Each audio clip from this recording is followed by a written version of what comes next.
कहां है वो लोग जो औरंगाबाद में बोले थे इम्तियाज जलील को वोट मत दो? उस समाजवादी पैंडेट को वोट दो बोले थे। अरे चेहरा दिखाओ औरंगाबाद के अवाम के सामने तुम। अरे लिफाफों पे जिंदगी गुजारने वालों, शर्म से डूब मरो तुम। मेरे घर को आए थे, मेरे घर को आए थे हैदराबाद को, बगैर बोले मेरे घर को आए। मैं वक्फ के बिल की मीटिंग में जा रहा था, पलट मेरा गार्ड फोन करा के साहब इतने लोग आए, मिला। घर पे आए तो मैंने कहा कि मेरा घर इतना बड़ा नहीं है, आप लोग 20 लोगों को ले लीजिए। 20 लोगों को बिठाया, वो बात करे, मैं बात करा, लेटर लिख के दिए, इनको टिकट दो, मला मैं गौर करूंगा।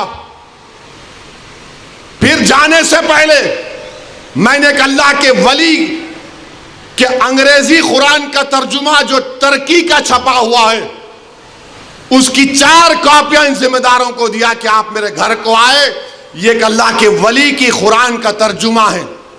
एक एक के हाथ में दिया तो औरंगाबाद जाके बोले हम घर को गए थे, हमारे को चाय तक नहीं पिलाए। अरे आप पहले से बोल देते तो नान खलिया खिला देता मैं आपको।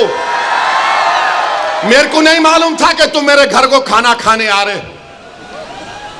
अरे तुमको कुरान करीम दिया ना हाथ में, अल्लाह का कलाम तुम्हारे हाथ में दिया, तुमको उसका भी लिहाज नहीं है और तुम दावा करते हो कौम का। बहुत बोल सकता हूं, याद रखो मेरी जबान को लगाम नहीं है, तुम्हारा घर से निकलना महाल कर दूंगा मैं यहां पे। मेरे भाई इमाम शाफई मुफ्ती साहब बैठे हुए, इमाम शाफई रहमतुल्लाह अलैह का जमाना है।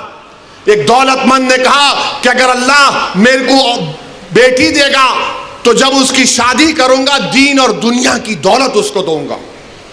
जब बेटी की शादी का मौका आया, उलमाए किराम के पास गया। उलमाए किराम ने कहा कि नहीं, तू नहीं दे सकता, दीन और दुनिया की दौलत तो कैसे देगा, तेरी कसम गलत हो गई। इमाम शाफई के पास गए, इमाम शाफई बोले बहुत आसान है। इमाम शाफई रहमतुल्लाह अलैह ने कहा तेरी बेटी की शादी कब है? उसने कहा फलां दिन है। बोले मैं आ रहा हूं, चला जा। इमाम शाफई पहुंचे, इमाम शाफई रहमतुल्लाह अलैह ने कहा कि आसान है। वो बोला कि हज़रत शादी तो हो गई, क्या है बताओ। बोले कुरान अपनी बेटी को दे दे, दीन और दुनिया की दौलत उसको दे चुका। मैं उनको दिया, 4 कुरान दिया उनको और बोल के दिया कि आप मेरे घर को आए, मुझे पता नहीं है, मैं वकीलों की मीटिंग में जा रहा था, पलट कर आया आपके लिए, ये कुरान करीम का तोहफा आपको दे रहा हूं। अरे तुमको ओवैसी से मजलिस से नफरत है, मगर कुरान करीम की तो अजमत का तुम लिहाज रख लेते। मैं ये बात इलेक्शन में बोल सकता था मगर खामोश बैठे रहा, मगर आज मजबूरन बोलना पड़ रहा है। याद रखो तुम लोग जो काम कर रहे हो ना,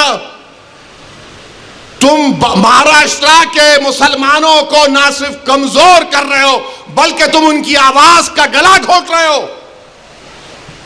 अरे तुम इलेक्शन लड़ो, हम तुम्हारी तायीद करने को तैयार हैं। कब तक तुम ये सियासत करोगे?